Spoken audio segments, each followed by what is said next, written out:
right? The correlation between we have to start the session, please. We are about to start the session. So thank you so much. We can afterwards list with other participants. Thank you so much for being here. So this and we are very honored to be here. This is a session on how to foster sustainability by creating a socially responsible business.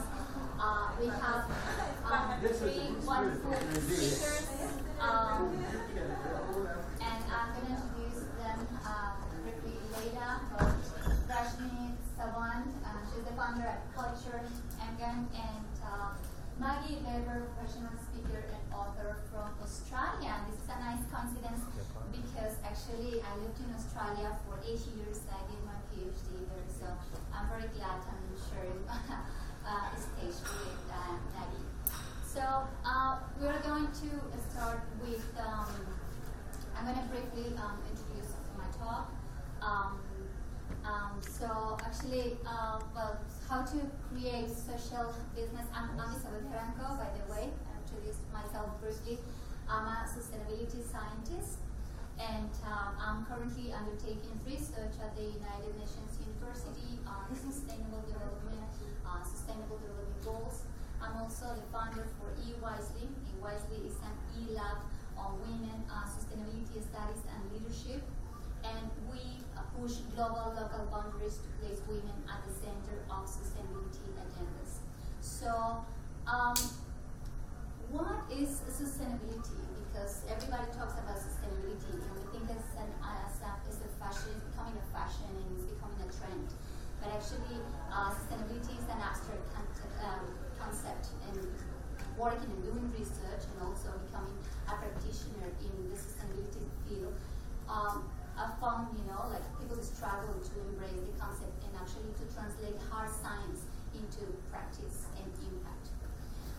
But to let you know more about this, I'm going to tell you a bit of a story. I grew up in Colombia, developing country itself. Colombia is full of natural resources, full of biodiversity. We have beautiful minerals. We have one of the best coffees in the world. However, in 1999, I found myself in an unsustainable situation. I couldn't, by no means, actually, find gainful employment opportunities, or education opportunities, actually, to pursue further studies. So what happened? Given this unsustainable, situation in which I found myself, I said, well, I have a dream, and what I want is to pursue studies. I knew that the only options I had was just to, get a random job in back home and help my parents with my progress. And but I didn't want that for my life. So what I did, I packed my bags. I moved to Australia. I relocated to Australia, looking for better opportunities. In Australia, I came across socially responsible business that invest in me, that invest in my education. And I was awarded a PhD scholarship to undertake studies on sustainability. I always had this question in mind, and that's actually what drove my research on sustainability. Why I had to struggle so much coming from a country rich of natural resources? Why I was not given the opportunity to get quality education and gainful employment opportunities in my young country? Well, I found that actually developing countries, and particularly women and girls and vulnerable community groups, are not being compensated for the misuse or unsustainable use of natural resources in their home countries. After finishing my PhD, I moved across countries. I lived and undertook research in Africa, other locations in Latin America, and Southeast Asia. And I found to my dismay that other women like me actually struggled and were not given the opportunities to forge more sustainable livelihoods through education and employment. So how we're going to tackle this global problem, that's the question. And I found in my research actually that socially responsible business should embrace what we call now sustainable development goals, right? There are 17 goals that we need to tackle by 2030. How we're going to do that? But there are several means. Corporate social responsibility, for example, is one of those. I mean, businesses can embrace this concept, being more socially responsible and accountable to external stakeholders, accountable for the communities they are impacting, and accountable for the environment they operate within. And also another way, for example, they can also become socially responsible is by undertaking socially responsible investment and investing in social enterprise, particularly those led by women or that have a strong contribution on women's lives. These, in collaboration with other stakeholders like governments and civil society organizations, is going to make a huge difference in the lives of all women across the globe. So hopefully, by doing so, all the stakeholders actually can contribute and can forge a more sustainable future forward. So with this introduction, I would like to present, a recent book that we work in collaboration with some colleagues from the United Nations University. If you would like to learn more about this, what social responsible business are and what this new idea from sustainability and corporate sustainability is, and how we can create impact at the local level, particularly on the lives of women and girls. You can go to my website. I've got a personal website, drisabelfranco.com. Just click on download the book, and then you're going to get the book. It's an open access book, so hope this can help you give you some insights of what social responsible business are and how we can further contribute to sustainability. I've got another invitation, and it's for you to visit our global community, eWisely, the global hub for women in sustainability and leadership studies. We connect with women scientists and practitioners all over the world. So it's ewisely.com with the details on the slide. And at the moment we are 34 hubs operating all over the world in Latin America, Africa, and Southeast Asia. We do science. We also translate that science into impact, and that's how we are creating a change and achieving gender equality for all. So thank you so much. This is our contribution. Thank you for the women, to the Women Economic Forum, for this acknowledgement of women, being acknowledged Women of Excellence 2018. This is my honor to be here and my honor to share my stage, to share this stage with other participants, such as Maggie Diver. Maggie, thank you so much for being here, and I thank you. Thank you.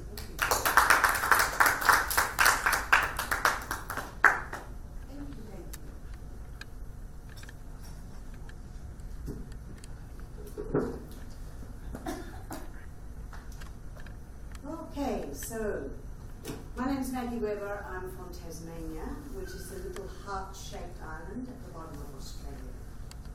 And trust me, we have a lot of heart. So my mantra in business, in my business consulting, is bringing the heart back into business. And there's two parts to me. There's micro Maggie and there's macro Maggie. So very quickly, probably a bit better there, you can hear me a bit better. So micro Maggie, that's my local work. So that's the best-selling author, the coach, the consultant, the business coach and consultant. And when I say bringing the heart back into business, do I mean that makes me soft? No. The heart is very, very, very intelligent. And when we tap into our heart before we tap into our head, that means that we tap into our creativity, we tap into our intuition, and that plays a very, very important part in business. I do a little bit more about this in my section this afternoon at 3 o'clock. But it means, therefore, that I have a strategic alliance, a joint venture going with my heart and my head, and that's probably about the best joint venture I can ever have in business. So that's micro Maggie. And I call myself the working mother's mentor because I have a real passion for helping mothers to be able to create their own business, therefore to find their dharma, their potential, to be able to have a business and not feel guilty about having their own career and their own business, even though they have a family. So that's Micro Maggie. And because of that work, one of the sustainable things that's happened in Tasmania is that I've manifested through my work 96 acres that someone's donated, and we are going to be building tiny houses with disabled youth, so they're being trained up to be the carpenters and to make the tiny houses, and then we're going to be putting those all on the land for the ladies who can't afford their own houses. And that's going to be the first of a number of projects like that. So that's Micro Maggie. Then we have Macro Maggie. Macro Maggie is my global work. I work with some wonderful gentlemen out of London, and they have a company called GCC, which stands for Global Consortium Corporation. Global Consortium Corporation owns 50% of a company called Rockstar Hubs.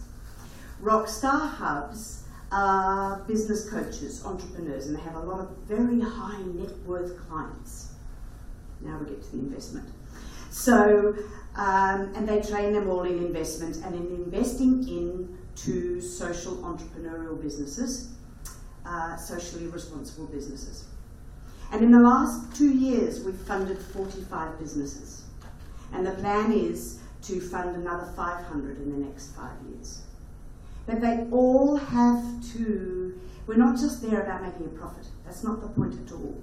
We're there for what in the old parlance was called the triple bottom line. We look after people, we make a profit, but more important, we look after the planet. So every single company is doing those three things. So I just want to mention a couple of these companies. We've got one called Simple Drinking Water, which is water technology. And it's an amazing company because it is a filtering system where no electric power is needed, but it doesn't matter how putrid or contaminated the water is, we put it through this filtering system and it can be made drinkable no matter where it comes from. And this is what happens. So many people are spending hours a day wandering off just to get water. Children, mothers, etc., going and walking for this. And yet this water, I remember Matt Damon, the actor, saying that when he came to Africa and he was watching people drink the water, it's like drinking chocolate milk because it's so putrid, and that's, you know, so much waterborne disease and things in this water. So that's one of our businesses, Simple Drinking Water, which provides these filtered systems. Now we've got a video of some work that we're already doing in India, and the thing that's really important is that no power is needed. Okay. Another of these businesses is Omniflow. So the IP for Omniflow comes from Portugal, and these are alternative power sources. So I'll just read here. It's a smart energy platform powered by wind and solar.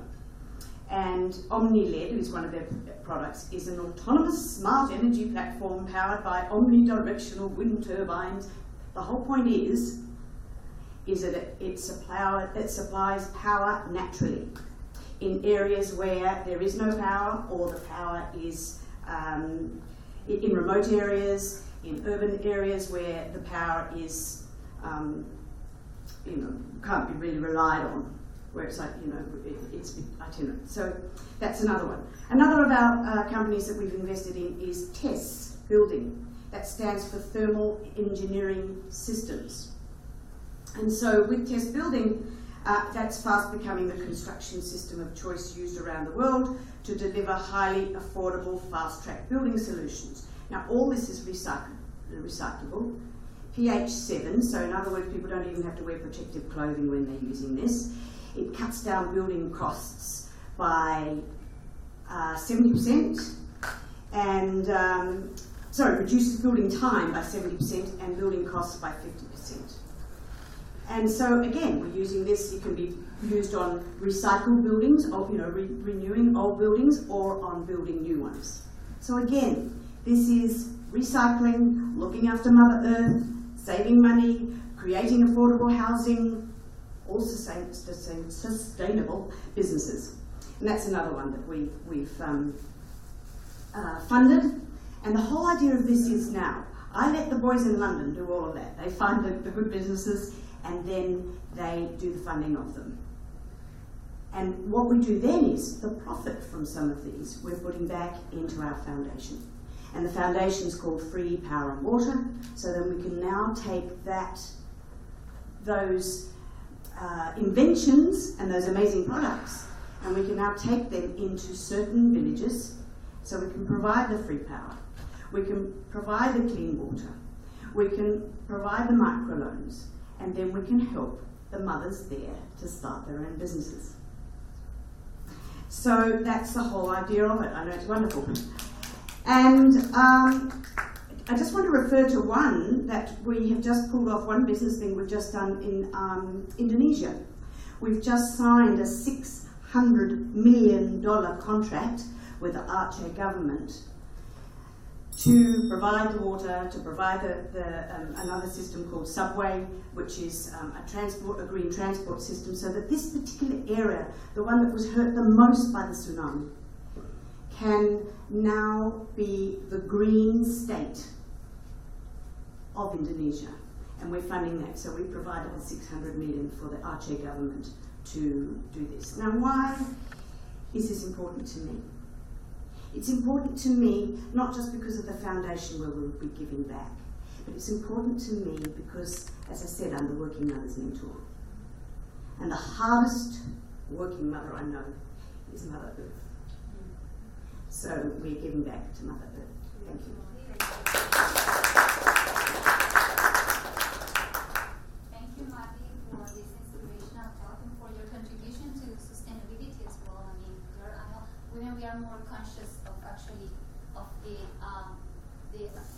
accountability we have to not only to community but also to Mother Earth. So I'm very glad that we all women are here, and I'm pretty sure that we are going to help, in our communities, in our families, to raise awareness of how we can look after the environment and in order to be more compassionate and more mindful of others and the environment.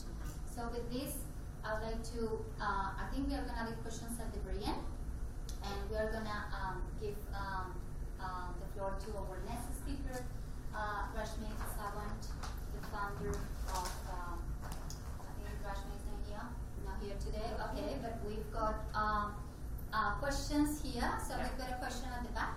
Yeah, thank you so much for this. My name is Camila. I'm from Uzbekistan originally, but I live in Finland.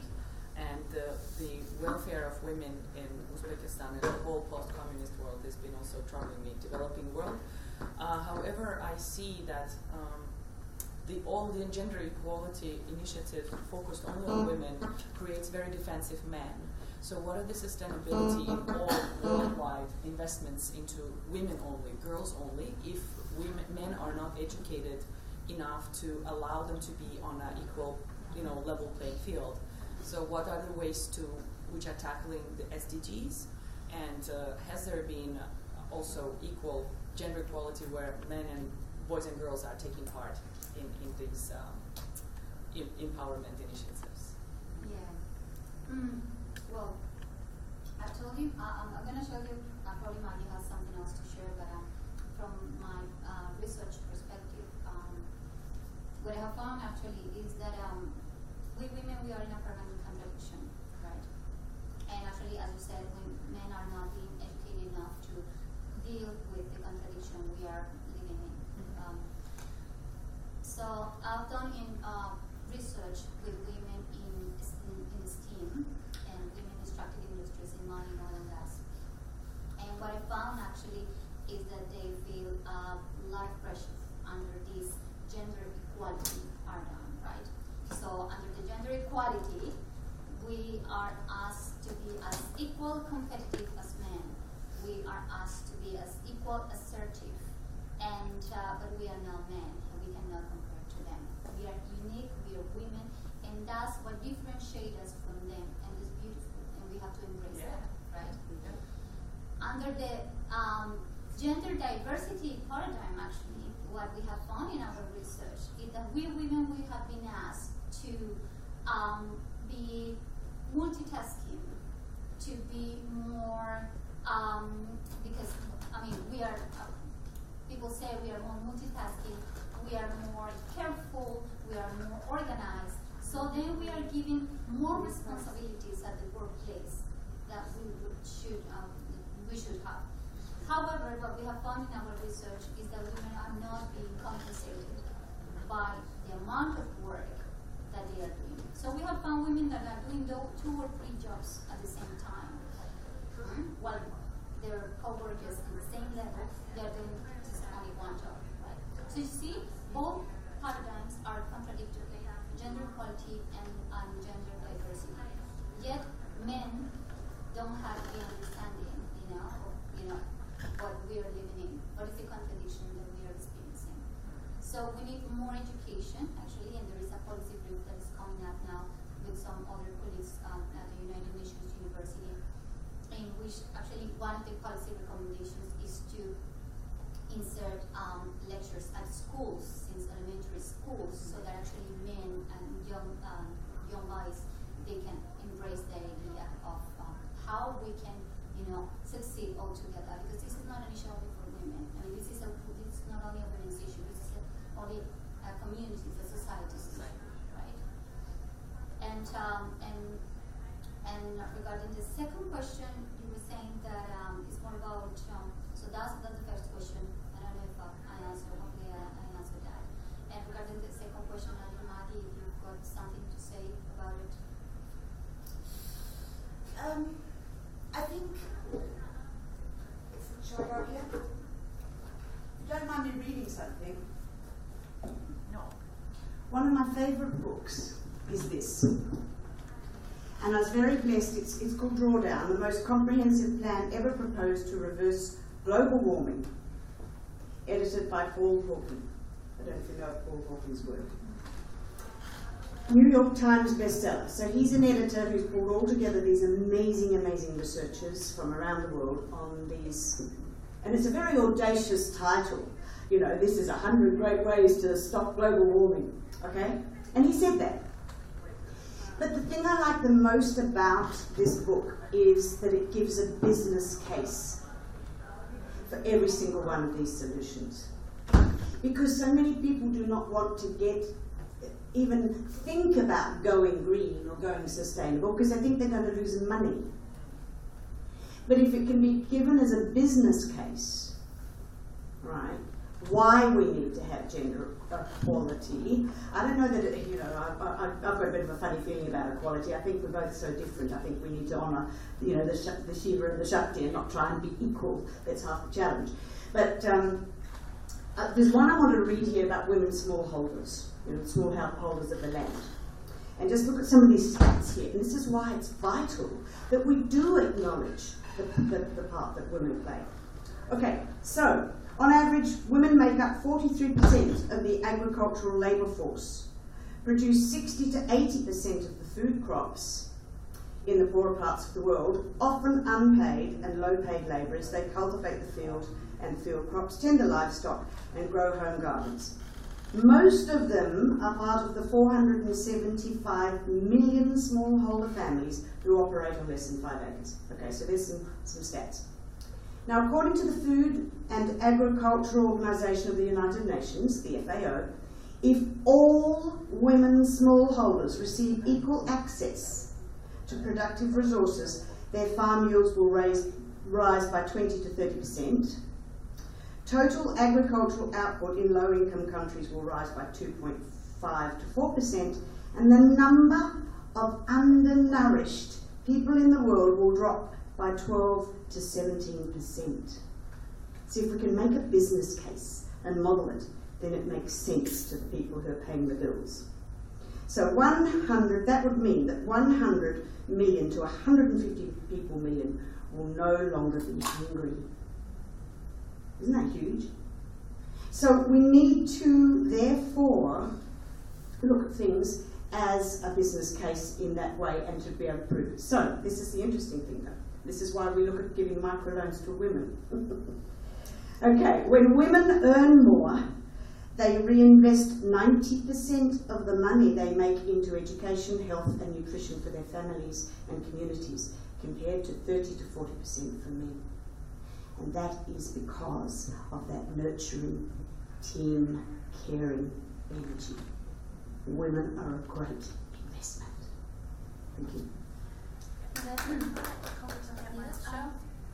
So in the Give Back in my organisation, I'm from the Mission Mastery Academy, and we mentor entrepreneurs into social enterprise ideas through idea incubation. And then we give back to women in marginalised areas, and we're switching that to start working with men's empowerment groups, because we're finding if we empower women and give WIP to women, a lot of them are having their husbands leave them because they don't have the docile, the woman that's there for them, or it leads to domestic violence because the man is losing the power. So we've realised that if we are to empower women, we need to empower men as well, so they don't assert their power over women. So we're looking more and more to partnerships of male-led organisations who are empowering boys and men to be good role models, to be good fathers, to be good citizens in the same areas, because I think it's a partnership at this stage, and absolutely women are a good investment, but only if that men let them in the areas where men have the control, right? So I think it's a really good question. It's one that we're looking at addressing as well. But then we run into the issue with men who in some areas are still predominantly the main breadwinner, and they don't have the opportunity for the empowerment because they're too busy bringing money home.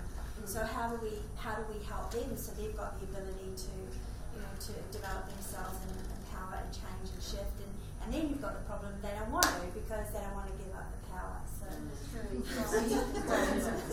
but I've seen that, for example, there are good practices. For example, yesterday we showed here one of our soul sisters to show the experience of angels actually, and how the workplace they're implementing gender policies.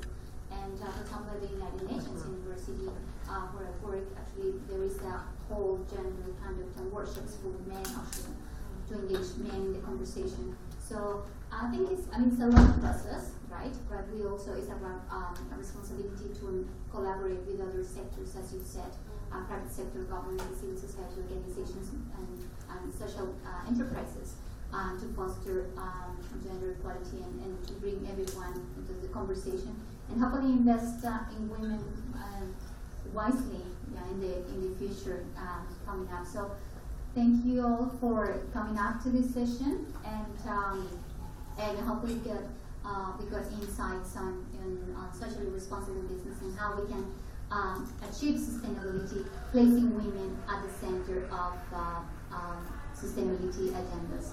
So thank you so much, and I encourage you all to keep pushing boundaries to have more soul sisters, hopefully leading corporations, governments, and civil society organizations. Thank you for coming, and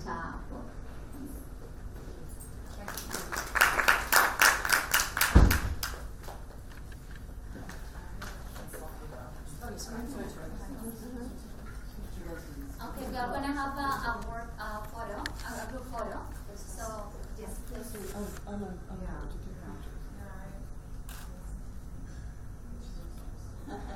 It's 5. Just wait. Hold.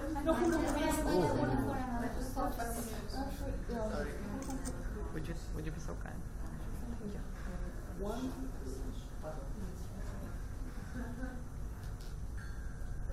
Oh, thank you. Yeah, thank you. Thanks for coming, and I hope to see you in our session.